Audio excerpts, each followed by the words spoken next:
Nous voici donc en plein cœur d'une campagne électorale que nous, du Parti québécois, n'avons ni souhaité ni provoqué. M. Charest nous a dit qu'en raison de la tempête économique qui risquait de s'abattre sur le Québec, qu'il lui fallait un gouvernement majoritaire. On connaît la piètre qualité de M. Charest comme pilote de l'État québécois, seul à la barre depuis 2003. Mais ignore-t-il encore que nous sommes déjà en pleine crise? Crise dans le secteur forestier, crise des revenus agricoles, crise dans le secteur manufacturier, crise dans le secteur de la santé, crise de gestion et d'intervention dans l'épisode de la listériose. Demandez aux gens de l'île aux grues et à la fromagerie. Incapacité de demander quoi que ce soit sur le plan constitutionnel, paralysé qu'il est par la peur. Nous avons la chance, nous du Parti québécois, d'avoir une femme extrêmement compétente comme chef de parti.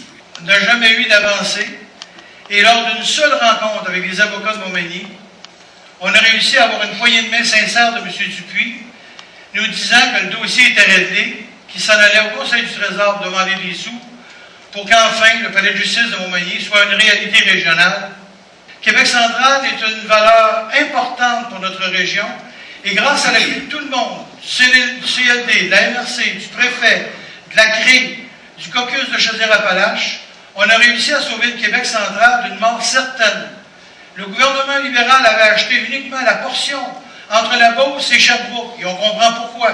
On s'en va directement sur M. Charest, laissant de côté notre région à nous, avec les mines qui sont potentiellement exploitables dans la région de Saint-Camille et Saint-Just-de-Bretonnière, laissant nos compagnies forestières dans le besoin, utiliser la route pour traverser, pour transporter leur bois, 9000 camions par année.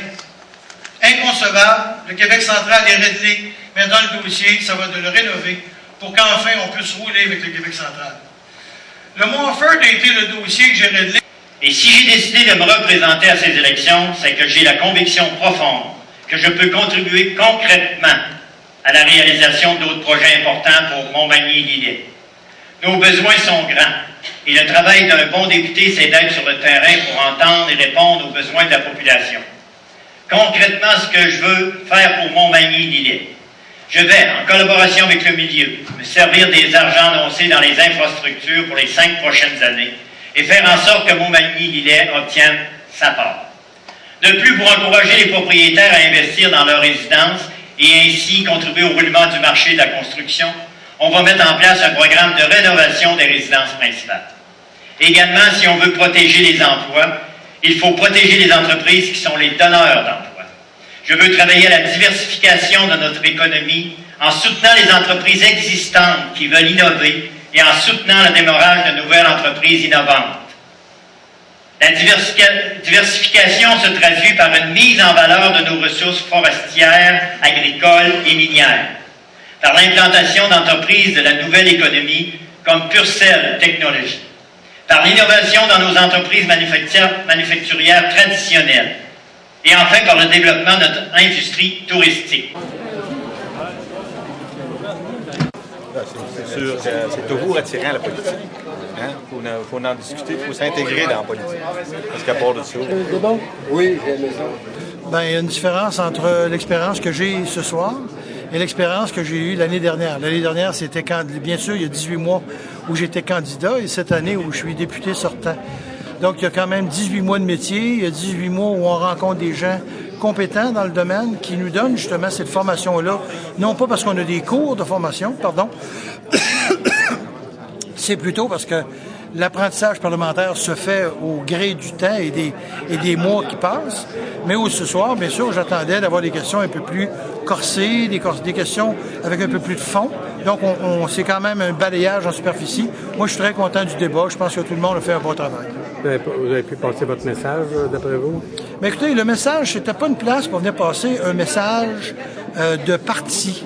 Où, oui, on peut dire qu'on a des infrastructures, oui, on peut dire des choses comme ça, mais moi, je pense que c'est plus que ce que les gens voient. Quel genre de député ils veulent avoir? C'est quelqu'un qui a du fond, quelqu'un qui a du fondement, ou encore quelqu'un qui a juste des prévisions. Moi, je suis un gars de terrain, je veux travailler avec le terrain. Bien, d'après moi, ça a été un très bon débat. Je crois que les 3 candidats ont fait ça élégamment. On a eu des échanges virulents, c'est-à-dire, oui, c'est ça, des bons échanges dans le respect de chacun, dans le respect de chaque opinion. Mais moi, j'ai essayé d'animer un petit peu le débat pour pas que ce soit trop monotone. De temps en temps, j'ai levé la voix, mais pour moi, là, je suis très fier de moi. Je m'attendais pas à une aussi grande performance. Je suis fier. On s'est aperçu que la pression va monter un petit peu. Oui. Peut-être? Ah, oui.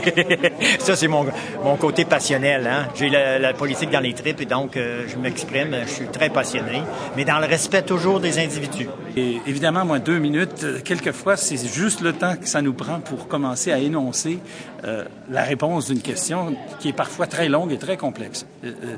La réponse aux questions, 2 minutes, c'est vraiment très court.